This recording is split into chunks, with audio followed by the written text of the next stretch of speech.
A few moments later. Hello, what's up, people? Hello vlog. Welcome to my guys. Nandito tayo ngayon. It's 9 o'clock in the morning na. Ito is Thursday na.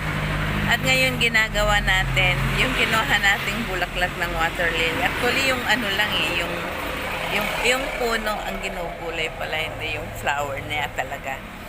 At yun ang igugulay natin para sa ating lunch. Tignan lang natin kung ano. Simpleng-simple lang. Ito yung ginagawa ko at na yung suso, lagyan natin ng konti. Kaya, antabayanan ninyo kung ano ang ating lunch ngayong araw ng Huwebes. Kaya, sayo-sayo.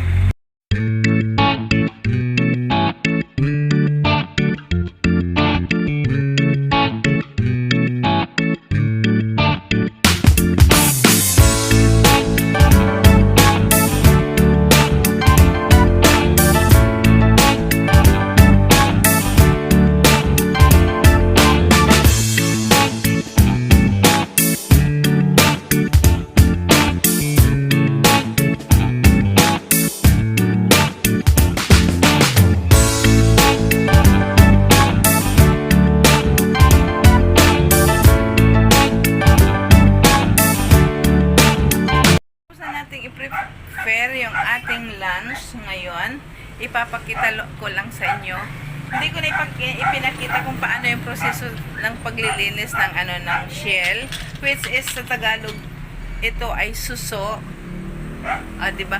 Pasensya na nga pala kayo sa aking kuko kasi nga kahapon nung naglamas tayo nito, ayun, nagkatanggalan yung ating cuticles. At huwag nga, na lang ito. Tanggalin na lang natin mamaya at palitan na lang ng panibago. Ito yung ating suso. Ayan, di ba? Oh. Kita nyo? Mahirap lang kumuha ng thumbnail. Uy. Ito. Papakita ko na lang sa inyo buo kung ano yung ihahanda natin for lunch. Of course, ang pinaka natin is yung yung suso. Konti lang kasi sigurado kami lang ni Balbo ng kakain. Mayroon tayong tangkay ng water lily. Yung bulaklak ng water lily, ito yung pinaka-steam niya. Parang bang lang to? Para bang, anong tawag dito? Sino dyan ang naggugulay ng gabi? Ito iyon. May konti tayong ampalaya and then patula. Ganito ako magkayat ng patula para iwas sa kulubot siya talaga at magwa-water yan. Mayroon din tayong sibuyas, bawang, bitchin at sakaluya. Ito yon. At ito yung para kay Bunso. Magpreprito tayo ng kanyang chicken kasi tiyak hindi siya kakain nito. Dito tayo magsusuti para iwas sa talamsik. Ayan, and then pagsabay-sabay na natin sibuyas, bawang at luya. Napansin nyo ba na konting-konting mantika lang para hindi gaanong mamantika? Ayan. Mula nung kasi kaya i-explain ko lang bakit konti palagi yung oil, cooking oil na ginagamit ko sa kusina. Kasi papansin ko parang sa paggamit namin mahilig kami sa prito, parang anong tawag dito? Yung gumaganon yung puso ko, yung heartbeat ko ba? Kaya, kunti-kunti na lang. But even though, ito i-recommenda ko sa inyo, yung aming mantika. Nakikita nyo ba? Ibabaliktad ko na lang para makita ninyo. Yung ginagamit namin, organic, 100%, pure coconut oil yung ginagamit namin. I-recommend ko rin sa inyo ito, na talagang maganda at hindi gaanong organic coconut oil ang aming mantika. Bakit na ako nagparamdam kanina is lumipat tayo ng kung saan tayo magluluto. Nandito tayo ngayon sa dirty kitchen kasi naubusan tayo ng gas. Kung bakit ko kayo kinuha, papakita ko lang yung posisyon ng pagluluto. Inilapag ko na lahat, bahala na. Lagay ko na yung tangkay or steam ng water lily, ampalaya, patula at ito na yung suso ngayon. Maya-maya ipapakita ko sa inyo. Isang kuluan lang to actually. Talaga dito sa Pinas, mano-mano, 'di ba? Tumawag na tayo sa LPG anong tawag dito, delivery, pero wala pa silang reply. I don't know kung bakit. It may be gabi na, kaya ako na problema. Maya, kita-kita tayo ulit. Tapos na tayo sa pagluluto at ipakipakita ko sa inyo ang lunch natin. Which is, talagang pinawisan ako dahil naubusan tayo ng LPG. Pero ngayon ay na-deliver na yung LPG natin nung tapos na ang ating pagluluto. Kaya, pahirap talaga. Naikabit na yung LPG natin sa ngayon. Kanina black iyan, ngayon blue na. At ito yung lunch natin.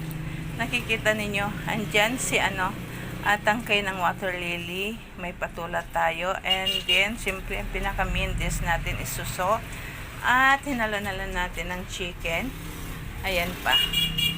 Ayan. Ayan, may kumatok sa atin dito sa bahay, paayuda ng local barangay namin. Dahil alam niyo sa panahon ng pandemya is mayroong mga paayo-ayuda. I-share ko na lang sa inyo kung ano yung ibinigay ng local barangay namin. Ayan. Ito, kaabot lang ng barangay official.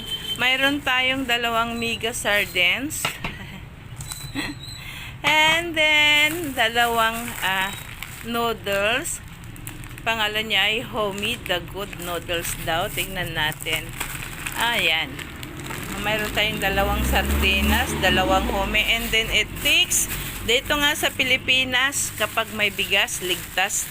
Ika nga, ayan. It takes siguro 5 kilos ito. 5 kilos. Matagal na to. Tatagal ito ng 5 to 6 days sa amin. Ang 5 kilos. So, thank you very much sa mga barangay official naman natin. Ayari kay Bunso. Tapos na siya sa pagmumodule. And right now, bumati ka naman sa kanila. Hello. Ano pinapanood mo? Ayan. Eto na, before I end this vlog, ayan, English nga. Kasi magpapasalamat lang ako. Nakita ko sa analytics ko na may dumadagdag sa ating tahanan. By the way, thank you very much sa lahat ng aking kapamilya, sa aking tahanan, sa aking istasyon.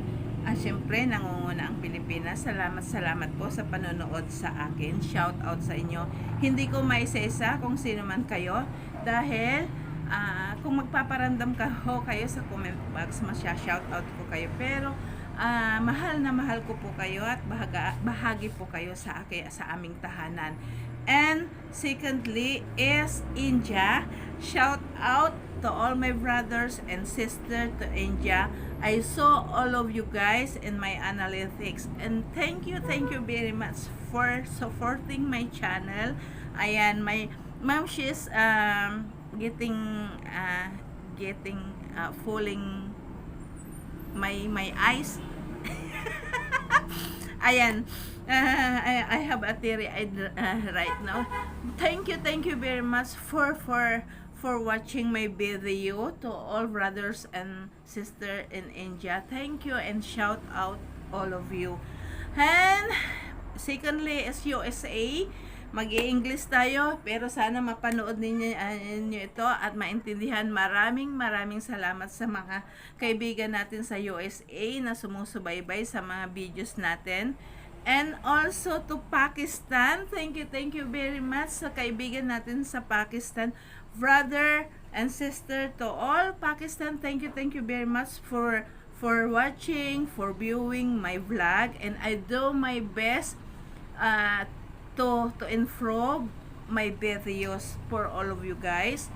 Also, mga kaibigan natin sa Singapore, sa Thailand, thank you very much po. And also sa Australia and Canada. Salamat po at shout out po sa inyong lahat dahil nakikita ko po ang inyong pagpaparamdam at pagmamahal sa analytics ko po. Kaya ko ginagawa, dinadala ko kayo kung saan sa palaisdaan, sa forest place, sa jungle place, sa pagkuha ng mga shell at kung ano pa man, dahil gusto ko pong ma-enjoy ninyo ang panonood ng aking mga vlog. So, shout out sa inyo and more God bless po sa ating lahat. And nagpapasalamat po ako sa mga hindi pa po nakaka-subscribe. At maan po sa wall ninyo ang aking video. Pindutin na rin po para maging kapamilya ko po kayo.